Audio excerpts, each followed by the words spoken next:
Nick, why don't you tell us what was the main reason for creating the features that are in 2.0? Well, to understand 2.0, you really have to understand 1.0 and why we did that in the first place. And the whole point of 1.0 was to make a tool that was rugged, fast, and reliable for primarily radio journalists back in the day, but obviously podcasters as well as they came along. So 2.0, we wanted to expand on that. We've always known that there were things that we wanted to do, and we have had it in the pipeline for the longest time. It's not that we haven't been able to do it, the technology just hasn't been around. And for us to present something that actually is useful in a day-to-day work, it has to be reliable. And so we waited. And many of us have been really excited about that way. But now we're here and we got it done. Right. So the idea with a lot of the tools that were in 1.0 is that they're tools that help people further, to tell their stories, to be, creative people without having technical hurdles stop them, right? Yes. So, yeah, you and I have talked a lot about this, sort of behind the scenes. That it's an ongoing talk, yes. Right. That 1.0 is a software that's designed to help people grow as storytellers. You kind of grow into it was the idea. So what were the issues that you were looking to solve for podcasters now and broadcasters of all sorts? Well, back in the day or now? Now. What are you looking to solve now? Yeah. Now. Okay, so the things that we've already tried to address is the issues that many people have with not understanding technical issues when it comes to setting broadcast levels, all these things. So we've addressed that. Again, when I'm saying broadcast, all the things also apply to podcasting. Right. And what we try to do now is take it a step further. We've all from the beginning, we actually never thought about Hindenburg being a door. It's always been a storytelling tool. And we wanted to push that even further. And for us to be able to emphasize the storytelling element of it, we had some ideas for what we wanted to do. One of them is, you might have seen, there's some colors there now. And colors is nothing new to Adore, but we wanted to approach colors in a slightly different way, which was when you add colors to your story elements, that should be based on the story elements and not necessarily what track they're on or anything like that. So that's one of the things that we wanted to address. Another thing we found that back in the day, we introduced the, should I just go over these quickly? I can't remember anything right now. All our minds mushed. No, you're good. We're all very tired here at Hindenburg. We're all very tired. Yeah. We work hard for you. Just trust me on that. Now, just some of the other things is organizing I'll just do it briefly. We can get back to it. Being able to organize a complex amount of material is always an issue. And doing it easily, and we wanted to improve on that. And obviously the Clipboard, if you've used that, you realize what a powerful tool that is. But we could make that better, and so we did. And obviously the last obvious element is transcription. And the point of that is many audio storytellers aren't necessarily, they don't necessarily feel at home looking at waveforms. So being able to see things as text, it's an obvious thing to do. And as I was saying, we've had this in our pipeline for years and years, but the transcription services just haven't been good enough. And for us to be able to present it to you, it had to be reliable. And we have some more things to say about that as well. I don't know. Go on, John. I think no more saying. Let's just show them. Let's just do some show and tell here. So why don't you show us what we're talking about here, and let's look at some regions. Let's look at some clipboards. Okay. Can everyone see us? I just want to say one thing for those folks who are with us here, and for those folks viewing at home. You definitely want to put this in full screen. If you're viewing this on the, a browser window, put it in full screen so you can see up close a bit. And for those folks here with us in AirMeet, there's a little tab in the upper right where you can put this screen in full screen so you can see everything that we're getting at here. Thanks. All right, Nick, I see stuff going on in these regions I hadn't seen before. What it looks different with the colors, but can you tell us about, I don't know, like the automation and the fading, and just zoom right in there on a region? Right. Let's start by doing that. Here we go. We can zoom as much as you like. Yeah, that's Now, great. for starters, don't worry anyone, because it might look different, but everything is exactly as it used to be. But still, it's not. For us to be able to make these colored regions, we had to have a very long and hard look at the way that we currently presented regions. And you all probably are familiar with the way that things look already.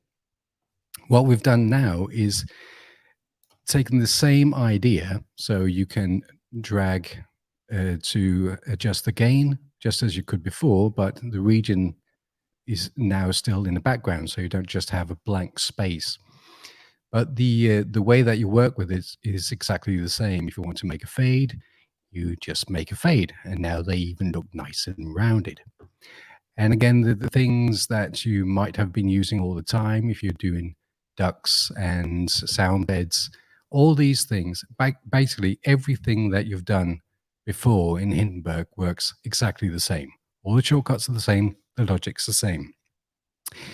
It's just more flexible now. And for one thing, you can see, for instance, now we have the actual transcription written directly into the region, so you don't have to have the manuscript open to be able to navigate with words.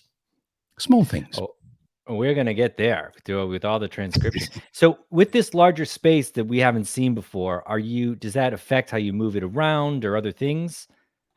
No, it doesn't really. It's exactly the same as before. So if you know how to use it and you're using it every day, nothing's going to change. It's just going to be better. Just better. All right. So speaking of just better, what's going on with the clipboards? Well, the clipboard was a huge success, as we found. We did it originally because, coming from a radio background, having a clipboard is quite common if you work at a radio station. And the clipboard, if no one's ever used it, is just a place to store all your small clips. And whenever you need to play them back, you can just find them in the clipboard. That's the needle that went into my finger. So you can find the clip and then you can add that to your session. So it's a nice, handy way of having all your clips in one space and not having them lying around in the workspace, which you will find with some programs. But because it was such a success, we were thinking that people might be using 15, 20 clips or something like that. And then the feedback was, we love it, it's great, but I have 700 clips now. It's slightly difficult to find my clips. So what we've done is we've made it so it's much easier to organize your material. You now have groups that you can collapse. You can scroll in your groups, and you can even do search. So obviously this is something that many people have been waiting for. And sorry for the wait. Now we're here. Yeah. The searchable clips. We've been asked that so many times. Oh, so good. You listen. We do listen.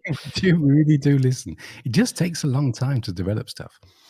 Speaking of a long time, let's talk about the other feature that's been a rumor and a back burner thing for a while. What's going on with the transcription here? How does it work? Okay, well, let's start there. Let's just start with a blank session here and see if we can find a little bit of audio somewhere. It's always interesting. I thought I had it 2 seconds ago, which I probably did. How about that Simone and Kipsky? No, I got one here. Okay. It's just a short clip. So the way it works is you can add audio and it will be auto-leveled just as before. Nothing's changed. And because obviously transcription is something that will be at a cost, not a lot, but there is a cost to transcription, obviously. It's just the way of the world. So we're not going to force you to transcribe everything. So the way it works is you just select the region that you want to transcribe. You say transcribe, and if it's multiple speakers there, you select that. If not, well, you don't need to. What will happen is, if there are multiple speakers, we will automatically detect the speakers that are there. And that's it, really. Then you just have it transcribed. And that might take a little bit, so let's not spend time on that. But what it will look like at the end of the day, let's see if I can find one we actually did. How about this one? Oh, just saw that one.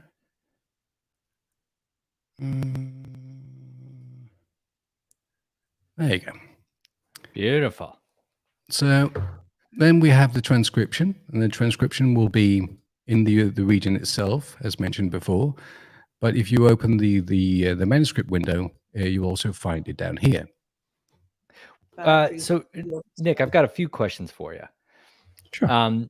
So first off is, so I see that there are the words that are above the region after you did the transcribing. Some folks might want to know, though, where is it going off to? Is it safe? Is it, is there some other company that's processing it? What's happening there?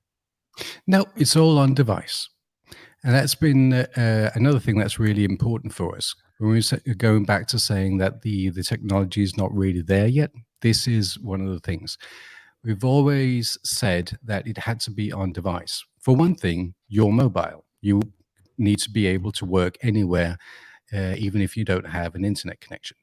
So that was the one aspect of it. You can work anywhere. And the other aspect of it is that when you upload something to the cloud, that is usually fine, but you don't necessarily know where things are going. So if you're worried about your own privacy or the privacy of your source or what have you, our thinking has always been you need to have it on your own device. So there's nothing going from us up until any cloud. It's all happening on your computer. Okay, great. And that manuscript window, which we haven't seen before, where do you find that? Yeah, sorry about that. I jumped the gun slightly. It's just because it was open already. So if we just have the audio here itself, then you go up to View, go down and find Manuscript. And here you have it. And you can dock it anywhere you like. You can even have it on a separate screen if you want to. Okay. Now, how does this work with, if you play the audio, what's happening there in the manuscript?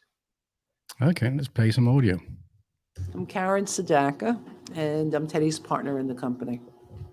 Thank you. One more thing too. So, As I was saying that the inconvenience of going to Brooklyn, not only. So this is the raw interview, and this would be a typical situation if you have been out and done an interview. So you can play it back here directly from the manuscript. You can navigate in it. So if you want to jump to somewhere else. Would have to spend an hour and a half on a train going back to, it was very inconvenient. The designers are here in Manhattan, and the students. If we wanted to, actually, it would be nice if I actually remember where there was a floor in Students, this. FITs here in Manhattan. Those young aspiring designers. Okay, so for instance, if you want to remove a word, we can just select the word, and you don't usually use these, just use the shortcuts, and off it goes. Those young aspiring designers want to be able to come. So it has to be really easy to work with. Sometimes, as you can see here, the transcription is actually really, really good. So I was actually struggling to find something where it went wrong. But if there is a word that goes wrong, we wanted to figure out a way where you could work really, really quickly when it comes to editing any mistakes in the transcription. So if we were playing along. Got a factory to make garments here. So actually that was still right. Let's assume that garments was wrong. So all you need to do is select the word, press enter, and then we can type in another word. I don't know, let's just put something in there. And all the shortcuts most of the shortcuts that usually work when you're editing will still work here, like cut and copy and what have you, but also a small thing like pre-roll. So if you've never used that before, here's a tip. Press P for pre-roll. So if we just press that, it will go back slightly and play back. Look at a factory, to make garments here, to study what they learn in school, to see Well, that was typical, isn't it? see it working in reality. And We're still working on some some small issues here and there. We're jumping it slightly around, but we're getting a hang of that. But the whole idea is that it will go back slightly and play. So if you want to change something, just press enter, type in the name, and go. And that even goes for if you have multiple words that you want to combine into one. Just select the words and you can combine them into one word. So it looked like a little while ago, what you did is you highlighted a word and you cut it out, and then the corresponding waveform, the actual audio, deleted. Is that how it works? Oh yeah, sure. we can go downstairs, we can pick up a zip. If we want to take out, we can go downstairs, select it, cut it out. Right now, we can pick up a zipper, a button. So Just it's like really that. easy, just like that. But again, this is it. It's easy. You can do it, but keep in mind this is still the basically a full-fledged audio editor. So if you actually wanted to make any specific changes, you can always just go up into your audio and make the changes there. If you want to do a crossfade or whatever it is that you want to do, everything is still possible there, just as it always has been. So great. We know that folks have been clamoring for this for a long time. We love it. Let's talk about, so this is what we're going to talk about, the beta program and how it works and how you all can get your hands on this in just a minute. But let's talk about some other features that aren't out quite yet, but will be out in the full version of 2.0. What are some other things we're looking to do? Well, some of the other things that we're looking to do, we can just give you a sneak peek of it. Let's see. Is sneak peek. I created a small video and edited that in DaVinci, but I could have done it in Final Cut. And basically what I've done here is taken the whole audio side of it, the whole session, and exported that together with the video. And then you can end up with something that, let's just open the video as well here. So there we have the video track. You can just use the raw clips that you have from your video editor, and then you can start building up your own mix here in Hindenburg. And you have a video player, and you can dock that any way you want. So great. We will let you know, trust us, when that is fully ready to go. How about some of the other plugins? I've heard about these sound libraries for a while. What's going on there? Yeah. Unfortunately, I can't show you them right now, but the idea is we want to have, we are going to have a built-in sound library. We are working together with a brilliant Norwegian company that is going to provide all the sounds. So you'll have some default sounds, no matter what version of Hindenburg you have, and then you can opt for the full package if you really go nuts with sounds. All so right. That's one of the things, yeah. What else? There are a couple more things, right? There are a couple of more things, yes.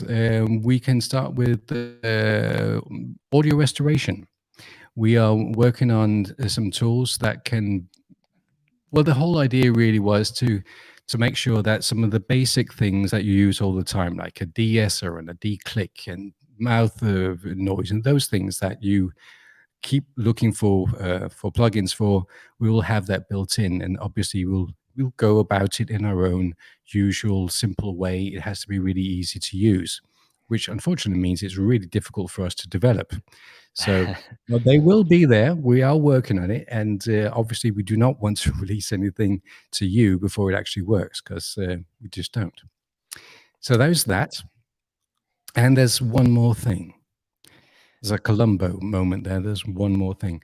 And that is that we are going to introduce a call recorder. Now, you could ask, why in God's name would we want to do that? You could use Zoom or Skype or any other service that already has call recorder. And you could, but this is going to be built in. It's going to be fairly cheap. and it's going to be audio focused. So because we have full control of the implementation ourselves, we want to make sure that all your computer's resources, well, basically your internet's resources, are used on the audio so you can get the highest possible audio quality. Because at the end of the day, that's what we're here for. That is what we're here for. So let's talk a little bit about the beta program, how it works, because I know everybody wants to get a hold of this. We're just seeing a lot of too many comments to get to in the chat and so many Oh, wonderful good. I can't see anything. Yeah. reactions and all this. Okay, but so the full version with all those features you just outlined is a few months down the road. But how is the beta program going to work for the public? Yeah, well, for the public, going back to our roots, really, we've always developed in close collaboration with our users. And some of you have probably already chatted with us over the years. So what we wanted to do now is just give you a little bit. It's not just to tease you or anything like that. It's just we want to make sure that the things that we send out, we're 100% sure that they work. And then we can work on that. And then we take the next thing, and then we just build on that until that actually works. So we really want you to pound on it. Just break it. It's fine. And we're happy for you to break it. And you should be happy if you're able to break it. And just tell us how you broke it, and we'll be laughing, because we will fix it. We'll make this the most rugged tool ever. That's really what we're trying to do now. Absolutely. All right. So I'm going to share my screen here, and we're going to look at the website a bit. Maybe you could talk us through how this actually happens. All right. Give me one sec. All right. There we go. All right. So let's talk it. So there is this link, and anybody at any of the tables, if you go outside, can put this link into the chat. But it's the first thing that you are going to first link you can click on when you come to Hindenburg.com. So click on it. Nick, just tell us about how this is going to work for those folks who have accounts, for those folks who are subscribing, or any of those things. How does it work? Yeah, the way that we've set it up is it's only for our current users at the moment. So if you are a current user, you can go to this page and you can sign up. And in a couple of days, we will make sure that you have the beta version in your account, and you can just download it from there. So all you need to do here is just go to the page and just sign up to be a part of the program. And in a few days' time, you should find it in your account. Now, maybe there's some of you out there that don't have an account, but you do have the program. We are looking at a way to fix that, so you can actually create an account based on your current license key. Okay, so there it is, folks. Go to the website, sign up for it. We will, in a few days' time, send you the new beta release, and the features that are coming out are going to come out one at a time over the next few months, and you will not be able to miss it when we have the full version of 2.0 ready to launch. I guarantee you that. Okay, so thank you so much, Nick. I want to just take a quick glance here at some questions we have. We have so much. We cannot answer them all. So how about we put this one on the stage here? This is a question from Crystal. All right. And she says, I can't see it. Will transcripts have API options for publications like audio has in the past? Direct files to Buzzsprout or WordPress, etc. We haven't actually talked about any direct APIs, but we already have talked about being able to export the transcript in different formats. So SRT files, JSON files, text files, if that's what you have in mind. But yes. Okay. It will also hopefully we can get it everything going. It will support the new what's it called, podcast index standard. Okay, let's look at another one. If I edit a clip and change my mind later, is the original kept so I can revert my edit? From Peter. Oh, do you mean if it's non-destructive? I believe so. Yes. Okay, so if you do any editing, it's all non-destructive. So the actual transcript is embodied there next to the audio.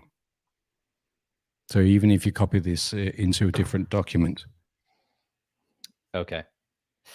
We just want to clarify that that you talked about the rolling over of subscriptions, and that's going to be for our folks who are pro customers. It doesn't actually Yes. apply to Lite. No, sorry about that. Yeah, again, slightly tight. No, it does not. These are pro features. So unfortunately, you will be needing to upgrade. But we All right. will have a program for that. We absolutely will. And let's look at one more question. And I'm so sorry that we can't get to all of them. We just can't. But I'm going to tell you what we can do about that, and it's going to be great. So let's look at this. Can we select the colors for each region, or is it auto-selected? No, you select them yourself. You can see we have a color palette down here. So you can just select any region, add any color to it that you like. Okay. And this is going back to what I meant before, because when we're doing stories, you don't necessarily, well, I would say you should separate things in tracks, but that's not necessarily the way we work. So having multiple colors on one track is something that we found really, really important. And obviously you can select multiple regions and add colors to them as well. All right. So are you excited, everybody? I know you are. We are too. We're excited for you to have the beta, break it as much as you can, and all the new features that are coming out, one at a time. So there's no way we can get to all those questions. We love and appreciate the questions. But like I said at the beginning, this is also the launch of our ongoing Office Hours series. Okay. And what's so great about that is that we Hindenburg trainers are going to be at the tables for the next chunk of time here, see how it goes. And we are going to do our best to answer any questions that you have. So we just want to say, especially to all the people who are watching this via streaming, we thank you so much. We really hope that you've enjoyed everything and that you've learned a lot and are excited about 2.0. So go try it, break it, and we'll see you soon.